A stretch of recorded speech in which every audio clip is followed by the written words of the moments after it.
Yelith had done this 846 times. She sat in the observation bay of the Velhari survey vessel, long fingers moving over the data console, her 4 eyes scanning the incoming feed with the same flat efficiency she brought to every new species file. The chair beneath her was the same chair. The console was the same console.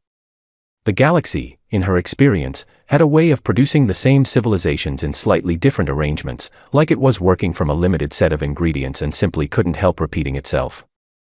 Species 3847. Human. She began her log the way she always began it. Clear throat. Steady tone. No unnecessary inflection. Initial survey of species designation human, origin world Sol 3, completed over a period of standard 42 cycles, she said. Civilization tier, emerging. Technology classification, warp-adjacent propulsion, early energy weaponry, carbon-based biology. Social structure, tribal hierarchical with militarized governing bodies. Estimated spacefaring duration, 172 standard years. She paused. Species does not appear remarkable. Subassessor Dren looked up from her own console across the bay. She was younger, barely past her second molt, and she had the habit of tilting her head at things Yelith said, like she was waiting for a follow-up that never came. Does not appear remarkable, Dren repeated. Or isn't remarkable. Yelith did not look up. File the first notation under preliminary observations. We continue with full sensor sweep in cycle 2. Dren tilted her head a little more. Then she went back to her console. The survey vessel, the Verdant Measure, drifted in silent observation orbit 3 full light minutes from the edge of what the humans called their territorial boundary. Yelith had been careful to stay outside it. Not out of diplomatic caution, the humans didn't yet know the Velhari existed, and Yelith preferred to keep it that way until she had a complete file, but because proximity contaminated data. She had learned that in her second year of fieldwork. You got too close, the subject changed. You changed. The numbers started meaning things they weren't supposed to mean. Distance was clarity. She had 42 cycles of clean, clear, unremarkable data on the humans. She knew their communication frequencies. Their patrol routes. The locations of 14 confirmed warships and 24 smaller vessels.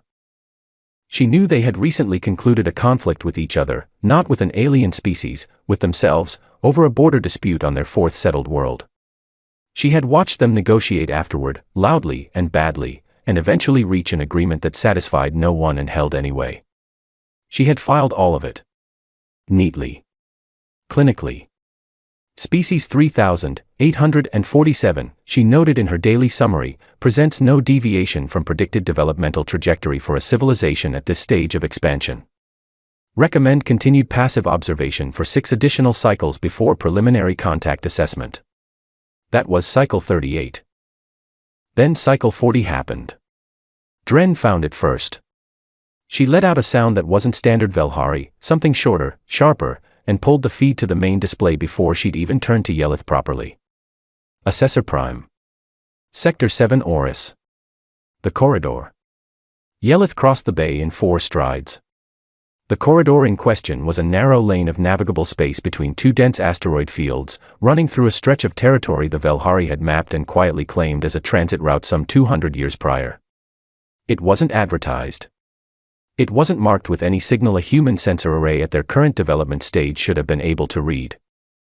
It was simply a useful path, and the Velhari used it, and other civilizations who had achieved sufficient technological maturity eventually found it and were absorbed into the collective's transit network through the standard process.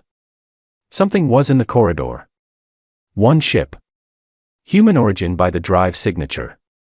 A cruiser-class vessel, the humans called them warships, though by Velhari standards they were fairly modest in design. Old hull, by the look of the radiometric readings. Worn. Not new. Yelith ran its registry trace while Dren pulled up the visual feed. The ship resolved on screen, a long, gray body, marked along its side with a name painted in blocky human lettering. The UES Calico Jack. What's it doing in the corridor? Dren asked. Moving through it, Yelith said. But why? I don't know yet. She pulled up the broader sector map. The corridor wasn't just occupied by the human vessel. It was also, as of 17 cycles ago, the staging ground for a Dratheen raider fleet. 7 ships. Mid-range predatory civilization, the Dratheen, experienced, territorial, and in the habit of responding to corridor intrusions with the kind of force that discouraged future intrusions permanently. Yelith stared at the map. 1 human warship. 7 Dratheen raiders. The human vessel was broadcasting no distress signal. No retreat signal. No diplomatic hail to the Dratheen. Not even an identification pulse, which was the most basic courtesy of corridor navigation and the kind of thing every emerging species figured out within their first 20 years of space travel. Nothing. Just a drive signature moving steadily forward. Is it possible they haven't detected the Dratheen fleet? Dren asked. Yelith checked the human vessel's known sensor specifications. Ran the numbers twice. No. So they know. They know. Dren was quiet for a moment. Then, and they're still going. The drive signature didn't waver. No course correction. No deceleration. The Calico Jack moved through the corridor the way something moves when it has decided it is going to move and hasn't found a reason to reconsider. Yelith's fingers went back to her console. She pulled up the human military structure data she'd spent 40 cycles cataloging. Warship classifications. Chain of command. Tactical protocols derived from monitoring their internal communications during the border conflict she'd observed. She had a very thorough file. She looked for the protocol that explained what she was watching. She looked for a long time. There was no protocol in her file that explained what she was watching. Begin recording all sensor feeds, she said. Her voice came out steadier than she felt. Full spectrum. I want everything. Already running, Dren said. And update the species file. To what? Yelith watched the small gray warship move through the corridor. Watched the Dratheen fleet's formation tighten as their own sensors registered the approach. Watched the gap close between 1 side and 7. She had 42 cycles of data on the humans. Neat data. Clean data. Data that said, emerging civilization, no remarkable deviations, predictable developmental trajectory. The Calico Jack crossed the threshold of Dratheen weapons range and did not stop. Yelith paused her dictation. She had no entry for this. She pulled her chair closer to the display. Dren had gone very still on the other side of the bay, both sets of her eyes fixed on the feed. The only sound in the observation bay was the low hum of the Verdant Measure's life support, steady and indifferent, the way the universe tended to be about things that were about to happen. Yelith's file on the humans had 814 individual entries. She opened a new one. She labeled it, Anomalous Behavior, Pending Classification. She left the description field blank. On the screen, the first Dratheen ship fired, the first salvo from the Dratheen fleet was coordinated. That was the word for it, coordinated, meaning it came from 4 ships at once, from 4 different angles, timed to arrive at the same point in space at the same moment, so that whatever was sitting at that point had nowhere to rotate its hull away to. It was a standard Dratheen opening move. Yelith had it documented. The Dratheen had been using it for 400 years because it worked. It hit the Calico Jack full on. The explosion bloomed on the sensor feed in a white-orange wash, and Dren made that short sharp sound again, and Yelith's hand moved to the data console by reflex, pulling up damage projections, cross-referencing hull integrity estimates against the size of the salvo, calculating probable disabled systems, running the numbers on how long a vessel of that class could maintain structural cohesion after an impact of that magnitude. The numbers were not good. Then the fire cleared.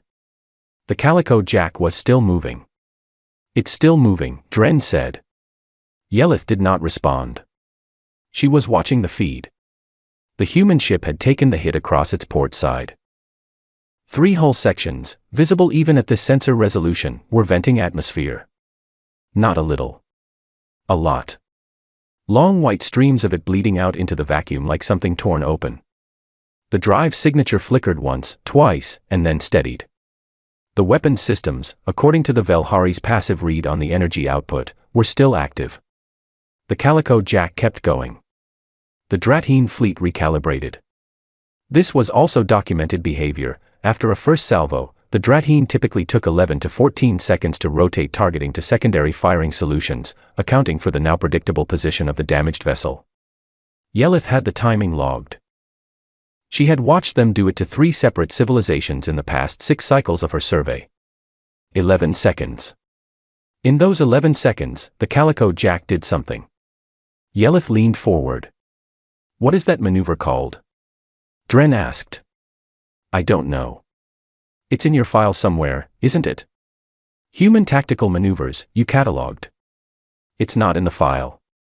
The Calico Jack had used the impact momentum from the salvo, the physical force of being hit by 4 coordinated energy blasts, and instead of correcting against it, had let it push the ship sideways, rotating on its axis while the drive compensated, and rode the push directly into the inside of the Dratheen formation. Right into the center of it. Where the fleet's own targeting systems were not built to look, because no rational vessel ever moved toward the inside of a formation. The defensive envelopes of the 7 ships were designed to face outward. The Calico Jack was now inside their outward-facing defenses, and it was firing. Dren made a sound Yelith had no translation for. 2 Dratheen ships went dark in rapid sequence. Not destroyed, disabled, their drive signatures dropping to emergency power levels, their weapons systems cutting out. The Calico Jack moved between them the way water moves between rocks, still bleeding atmosphere from 3 different points in its hull, still venting, still somehow compensating. The remaining 5 Dratheen ships began retreat protocols. Yelith recognized retreat protocols. She had documented Dratheen retreat behavior extensively. They were not a species that retreated carelessly, it was a tactical decision, made when the calculation shifted past a certain point of risk. The fact that 5 ships with 400 years of combat experience behind them had just made that calculation about one damaged, atmosphere-bleeding human cruiser was. She did not finish the sentence in her head. The Calico Jack turned to follow them. Not away. Not back toward human space to make repairs. After the retreating Dratheen. "Is it?" Dren started. "Yes. But it's damaged. 3 hull breaches, we can see the atmosphere loss from here, its drive signature is irregular, it should. I know what it should do." Yelitha's voice came out flat. The flatness was something she used when the alternative was worse.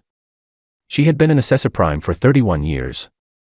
In 31 years she had watched 712 first contact scenarios, combat engagements, territorial disputes, and civilization-ending events. She had a framework for all of them. A taxonomy. A set of categories wide enough, she had believed, to hold anything the galaxy could produce. She watched the damaged human warship chase 7 Dratheen raiders and tried to locate this in her taxonomy. She could not. The Dratheen made the jump to faster transit speed 11 seconds into their retreat. They were gone. The corridor went quiet. The Calico Jack decelerated, finally, and held position, still bleeding atmosphere, drive signature uneven but holding. Dren turned to look at her. "What do we classify this under?" Yelith looked at her data screen. At the entry she'd opened and left blank. "Anomalous behavior, pending classification." "Leave it open," she said. "For how long?" "Until I have a category." Dren was quiet for a moment. She looked back at the feed, at the human ship sitting in the corridor, hull breached, and not going anywhere in particular. Then she said, very carefully, the way someone says something they are not sure they are allowed to say, "Assessor Prime. I've been running a comparison." "Go on." "The Dratheen fleet. 600 years of organized warfare. Advanced targeting systems. 7 ships against 1. She paused. The Calico Jack is 112 years old by its hull registration. I pulled the human shipyard records from the communication intercepts. It has been repaired 14 times. Its primary weapons array has been replaced twice. Its drive core is 3rd generation, which by current human standards is considered outdated. Yelith waited. "It should not have survived the first salvo," Dren said. "Let alone." "I know." "So how?" Yelith looked at the corridor. At the old gray ship sitting in it with its insides showing. At the sensor readings that were still, against everything, showing a functional vessel. She had a great deal of data on the humans. She had communication intercepts and patrol route logs and records of their political arguments and notes on their food and their art and the way they built their cities. She had 42 cycles of thorough, careful, professional observation. None of it explained the Calico Jack. Not the maneuver she had no name for. Not the decision to move into a 7-ship formation with a damaged drive. Not the fact that it had chased them afterward, atmospheric breach and all, like the damage was a minor inconvenience rather than the kind of thing that ended ships. She pulled up her data on human biology. Average pain tolerance. Physical limitations. Psychological stress responses under combat conditions. She had extensive notes on human fear responses, the way their heart rate elevated, the way their bodies flooded with specific chemicals, the way their performance degraded under prolonged high-stress situations. They were afraid. She knew they got afraid. She had the data. The Calico Jack had kept going anyway. Update the file, she said. Dren pulled up the species entry. What do I add? Yelith looked at the blank classification field. At the line where she was supposed to write something definitive, something that organized this into the existing structure of everything she knew about every species she had ever studied. Outside, the old warship floated in the corridor with its guts open to space. Add this, she said. Standard threat assessment models do not apply. Recalibration of parameters required before accurate classification is possible. Dren typed it. Then she looked up. That's the first time you've ever written that. Yes, Yelith said. In 31 years. Yes. Dren looked back at the screen. At the Calico Jack. At the place in the corridor where the Dratine had been and weren't anymore. Should we hail them? She asked. It was against protocol. Passive observation phase didn't end until the full survey cycle was complete. Yelith had never broken observation protocol in 31 years. She had documented 37 instances of other assessors doing it and filed the discrepancy reports herself. She looked at her blank classification field. Not yet, she said. She sat back down in her chair. She opened a new notation in the file and began to type. She wrote everything she had seen, in order, precisely, without interpretation, the way she had been trained. She got to the part where the Calico Jack didn't stop after the first salvo. She stopped typing. She sat there for a while. Then she wrote, "This does not fit." 3 words. The least scientific notation she had entered in 31 years of fieldwork. She saved the file. She kept watching the corridor. Yelith broke protocol on cycle 41. She told herself it was a data collection decision. She told herself that passive observation had reached its limit and that the logical next step, the professionally defensible next step, was to initiate contact. She told herself this while pulling up the human communication frequencies she had spent 40 cycles documenting. She told herself this while Dren watched her from across the bay without saying a word, which was its own kind of comment. She had drafted first contact hails 846 times. She had a standard format. A tone calibrated to read as non-threatening on most known biological response spectrums. A precise opening sequence designed to establish good faith before the subject had time to react from fear. She sent the hail. Then she waited. The response time on a first contact hail was usually immediate. Most species, on detecting an unknown signal from an unknown vessel, responded within seconds, because the instinct to answer something calling to you was apparently universal across carbon-based life. Yelith had documented it across 412 civilizations. It was one of the most reliable constants in her work. The Calico Jack took 47 seconds. When the feed finally opened, Yelith had her opening statement ready, her tone calibrated, her harmonic register set to the particular frequency her species used for formal diplomatic introduction. She was prepared. The face on the screen was a human male. Mid-40s, by her biological reference charts. Dark hair going gray at the edges. The kind of face that had spent a long time making the same expression and had the lines to prove it. He was, she noticed immediately, in the middle of eating something, a wrapped rectangle of food, held in one hand, and he finished chewing before he spoke. He looked at her for a moment. He said, "Huh. Didn't know y'all were watching." Yelitha's opening statement dissolved. She recalibrated. "I am Assessor Prime Yelith of the Velhari Collective. I represent a civilization of. Sure, the human said. He set the food wrapper down somewhere out of frame. Commander Dale Hargrove. Calico Jack.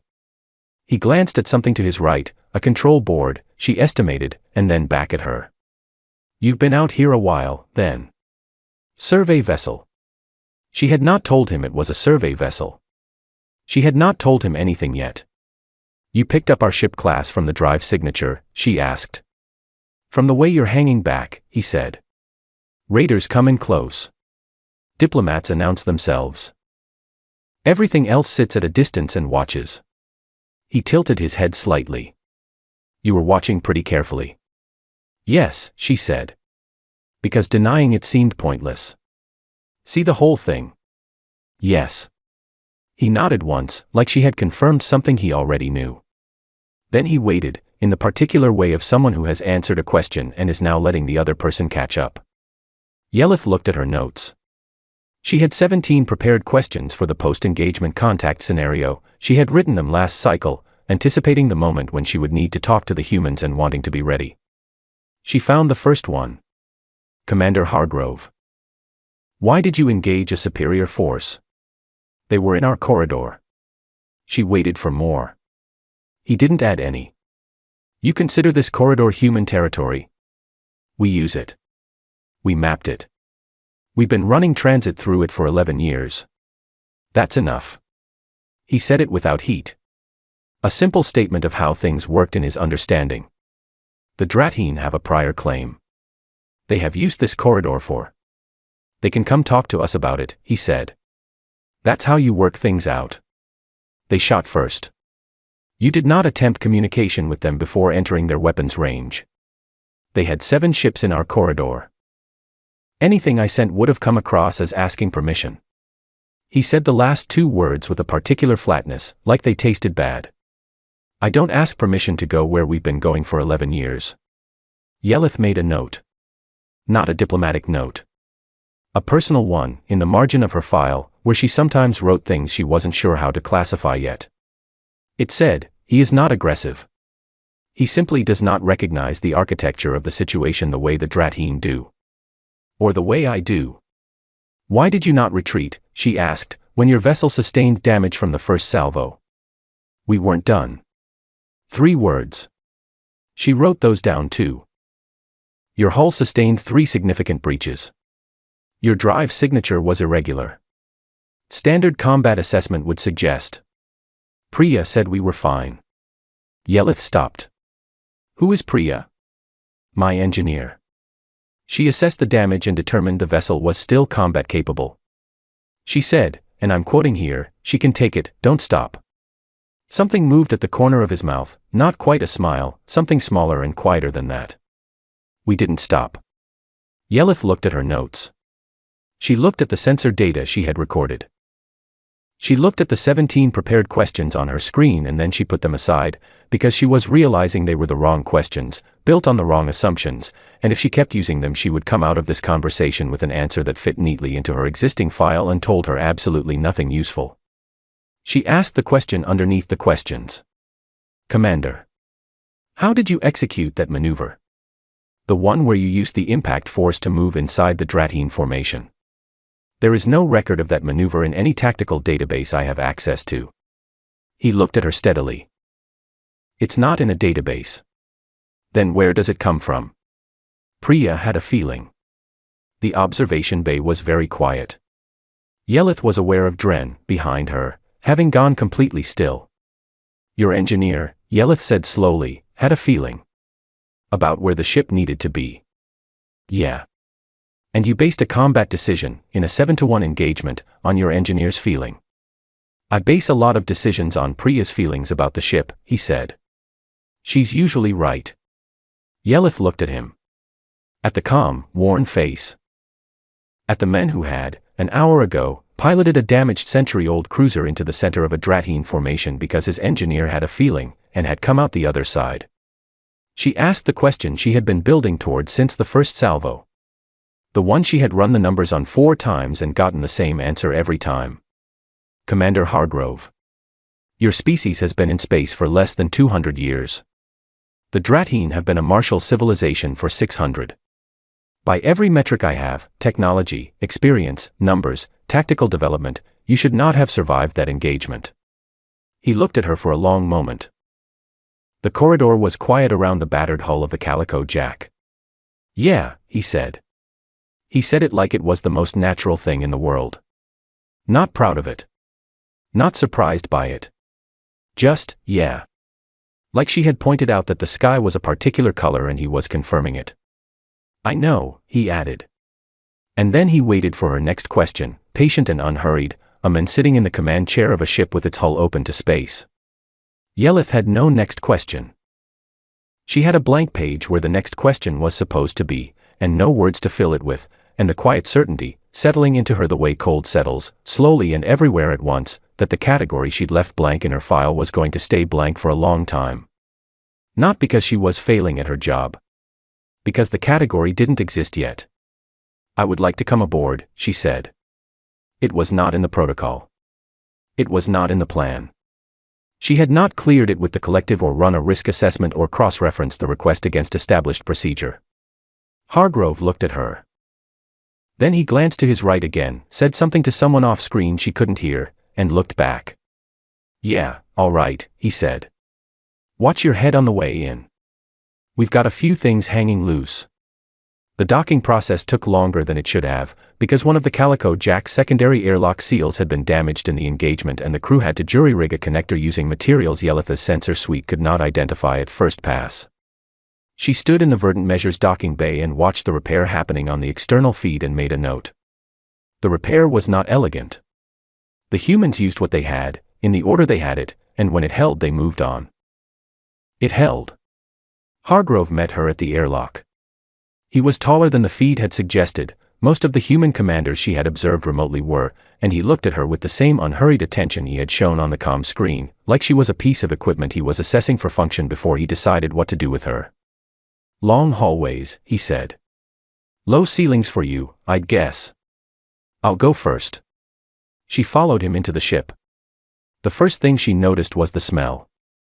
Every civilization's ships had a smell, a combination of fuel and recycled air and the particular biology of whoever lived inside it. The Velhari Collective's vessels smelled like cold mineral.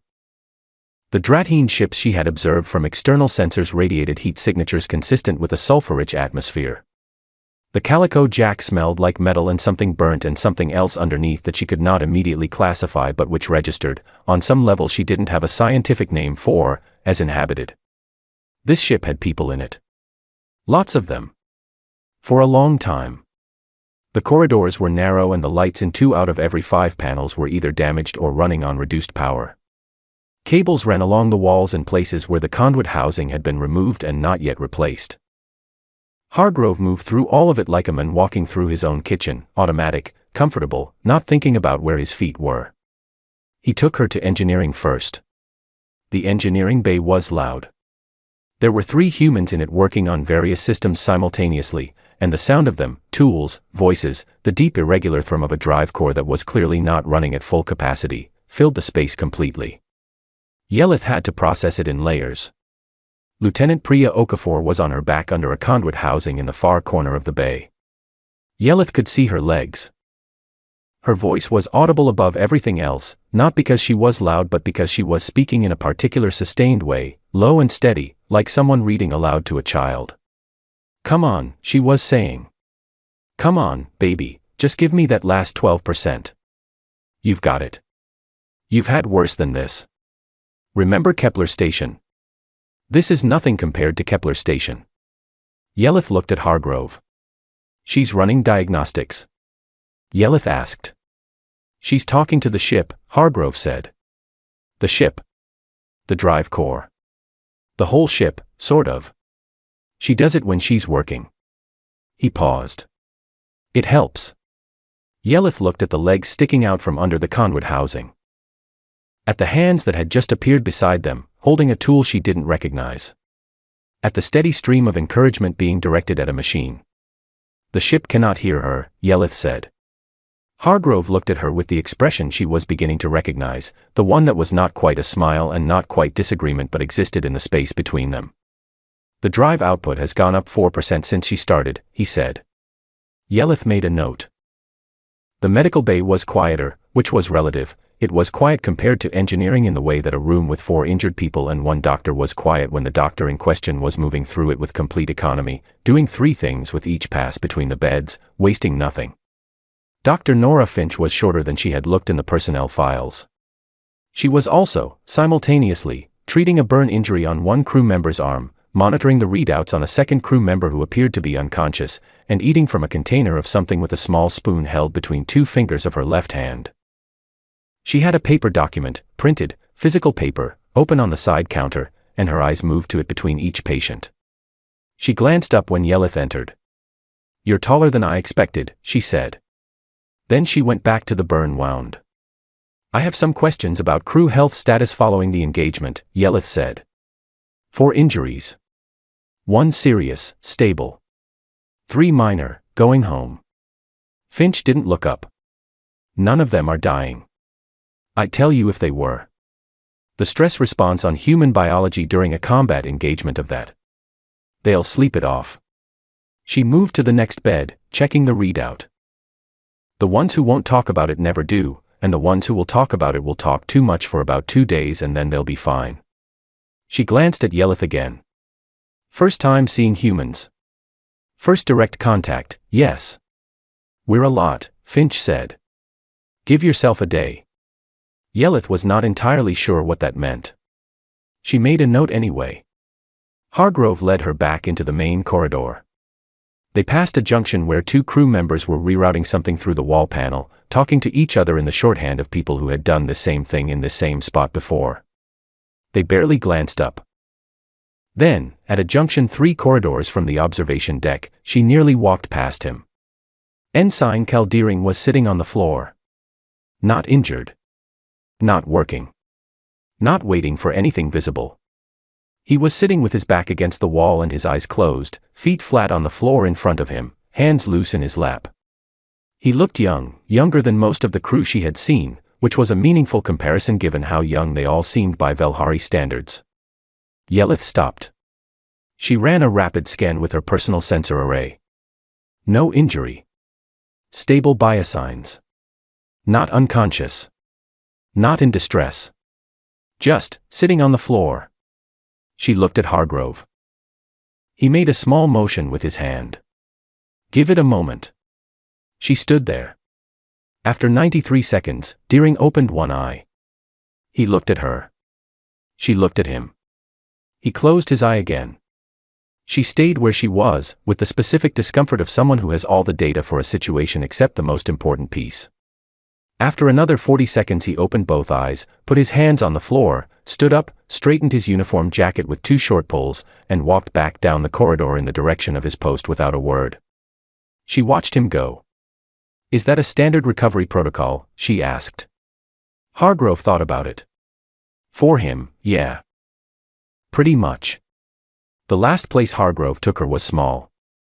A room she had not been able to identify on the ship's design schematics she had pulled from the human shipyard records, because it was not on those records, she realized, which meant it had been added later, by the crew, not by the people who built the ship. It was a narrow alcove off the main corridor near the ship's bow, with a single wide viewport looking out at the stars.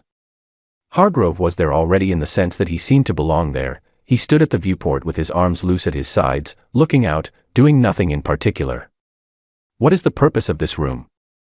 Yelith asked. "Looking at stuff," he said. She looked at the viewport. At the stars beyond it. At the men looking at them. "You come here frequently?" "When I can." "During active operations?" "After." He was quiet for a moment.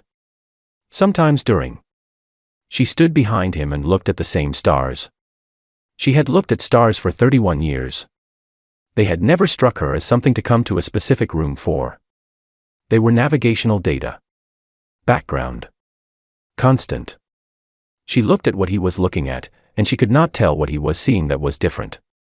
She asked him, finally, the question she had not been able to fit into the data. The one that sat underneath all the other questions. "Commander Hargrove. Are you afraid?" He didn't answer immediately. He kept looking at the viewport. The stars were the same stars they had always been, old light from old places, indifferent. All the time, he said. He said it plainly. No apology in it. No performance. Just a fact laid down the way you lay down a tool when you're done with it. Then he added, doesn't really slow us down, though. Yelith stood there. The room was quiet. The ship hummed around them with its damaged drive core and its 3 open hull breaches and its engineer who talked to it and its doctor who ate during surgery and its young ensign who sat on floors until he was ready to stand up again. She stood there and let it sit in the room with her. She did not name what she was feeling. She did not know if her species had a name for it. Something that was not fear and not admiration and not confusion, but was built out of all 3, sitting heavy and unresolved in her chest. She left it there. She did not explain it. She just stood in the small room with the men looking at stars and felt it, unnamed and unresolved, which was not something she had ever done in 31 years of field work. She made no note of it. Some things, she was beginning to understand, didn't fit in notes. She sat down to write the report on cycle 43. She had given herself 2 full cycles after leaving the Calico Jack. Time to review her notes. Time to organize the sensor data. Time to let the professional part of her brain, the part that had done this 846 times before without difficulty, reassert itself over whatever the other parts had been doing since she stood in that small room looking at stars. It helped, and it didn't help, and she began the report anyway. The standard format was a familiar structure. She had written it so many times that the opening was almost automatic: species designation, origin world, civilization tier, technology classification, recommended diplomatic posture. 8 fields. Clean. Organized. The whole encounter summarized and filed and sent to the collective, who would review it and add species 3,847 to the registry, and that would be that. She filled in the first 3 fields without difficulty. Species designation, human. Origin world, Sol 3. Civilization tier, she stopped there. The Velhari Collective used a 12-tier classification for spacefaring civilizations. She had applied it 846 times. It ran from Tier 1, pre-spaceflight, no extraterrestrial contact, up through Tier 12, which was reserved for civilizations that had achieved the kind of presence in the galaxy that made other civilizations reorganize their own behavior in response. The humans were 172 years into space travel. By that measure, Tier 2, possibly Tier 3. Early emerging. Not remarkable. The kind of civilization you noted, monitored for 2 centuries, and invited to a diplomatic summit when they were ready for it. She looked at the field. She thought about the Calico Jack in the corridor. She left the field blank. Dren came in while she was on field 4. Yelith heard her cross the bay, heard her settle at her console, heard the small sounds of someone trying to work quietly because they could see someone else was doing something important. She did not look up. After a while Dren said, very carefully, "How is it going?" "I don't know yet," Yelith said. Dren let the silence sit. That was, Yelith had decided over 43 cycles of working with her, one of the subassessor's better qualities. She got to the threat assessment field. This was typically the most important one. It was the field the collective acted on most directly, the one that shaped resource allocation and border policy and diplomatic priority. She had a standard range of designations: negligible, minor, moderate, significant, critical. She looked at it for a long time. The Calico Jack had been one ship. One old, damaged, inadequately shielded ship with a century-old hull and a drive core being coaxed along by an engineer talking to it. And it had walked into 7 Dratine ships and walked out. Not because the technology was superior. It wasn't. She had the numbers. Not because the crew was superhuman. They were not. They bled when cut. They got tired. They sat on corridor floors when the weight of something got too heavy for a moment. They walked back to their posts anyway. She typed into the threat assessment field, "Standard models do not apply." Then she opened the addendum. She had never written an addendum to a species file before. The addendum section existed in the standard form as a kind of option for exceptional circumstances, used occasionally by other assessors whose reports she had reviewed over the years, mostly for highly unusual technological discoveries or significant deviations from expected developmental paths. She had never needed it. She had a taxonomy wide enough, she had believed, to hold anything without needing extra room. She pulled up the addendum and she wrote, in the plain reporting language she had used for 31 years, what she had seen. She wrote about the first salvo. About the drive signature that didn't stop. About the maneuver with no name, built from an engineer's feeling. She wrote about the hull breaches and the continued forward motion and the 500-year-old Dratine combat logic meeting a century-old human warship and coming off worse. She wrote about Priya Okafor talking to the drive core, and the 4% output increase, which she had verified from her own sensors and still could not explain. She wrote about Nora Finch eating something with a small spoon while treating 4 patients without losing track of any of them, and the particular efficiency of a person who had done hard things so many times that her hands knew the way without being told. She wrote about Caldeering sitting on the floor. She wrote it factually, clinically, in the standard language. And in the standard language it sounded like a record of small things, ordinary things, the kind of details that would normally be filtered out of a species report as noise. Individual behavior. Not statistically significant. Not the kind of thing that shaped a civilization assessment. She left all of it in. Then she wrote, the Dratine have 600 years of organized warfare. The humans have fewer than 200 years of space travel and, by their own historical record, approximately 4,000 years of fighting each other. This is not a paradox. This is the explanation. She looked at that line for a while. She kept it. She wrote, they are not fearless. They have confirmed fear responses at normal biological levels. They are, by their own direct report, afraid regularly and persistently. They are practiced at operating inside that fear the way other civilizations are practiced at operating inside gravity. It is the constant condition, the thing they have spent so long learning to move within that they no longer stop to account for it. She wrote, there is a word in human language, used often enough to appear in their communication intercepts at high frequency, that does not translate directly into Velhari. The closest approximation is something between persistence and the refusal to be finished. Their language says it in one syllable. She wrote, I did not have a taxonomic category for this before this survey. She wrote, I recommend we build one. Dren came around to her side of the bay at some point. Yelith registered it without fully registering it, the way you register a change in light. She read over Yelith's shoulder for a while. She didn't say anything. Yelith kept writing. The recommended diplomatic posture field. She had standard language for this too, approach with caution, approach with interest, approach as equals, defer and monitor. 846 reports. She had used all of them. She wrote, approach with honesty and significant preparedness. They will not be impressed by ceremony. They will not be managed by it either. They respond to directness. They respect demonstrated competence more than demonstrated authority. They are not aggressive by default. They are territorial in the specific way of something that has learned, over a very long time, that the territory it defends is finite and therefore worth defending. She looked at that last sentence. She kept it. She got to the final field. The one that in every previous report she had filled in without pausing, a simple summary sentence, 2 lines at most, wrapping up the classification and providing the collective with a clean, complete, organized picture. She looked at it. She thought about the small room at the front of the ship. About the viewport. About a man looking at stars for no documented reason, doing nothing in particular, in the middle of commanding a damaged warship after a combat engagement. All the time, he had said. Doesn't really slow us down, though. She wrote, species designation human. Classification status, open.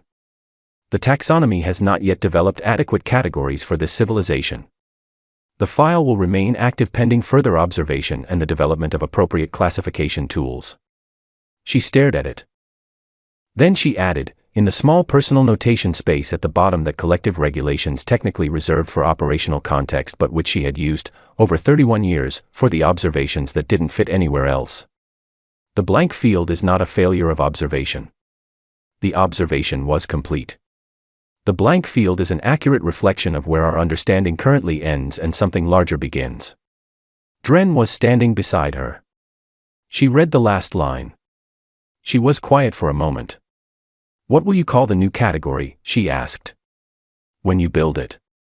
Yelith looked at the viewport on the far wall of the observation bay. At the stars beyond it. Old light, same as it always was. I don't know yet, she said. Something without a direct translation. She filed the report. She left the category blank. For the first time in 31 years of fieldwork, she did not think that was a failure.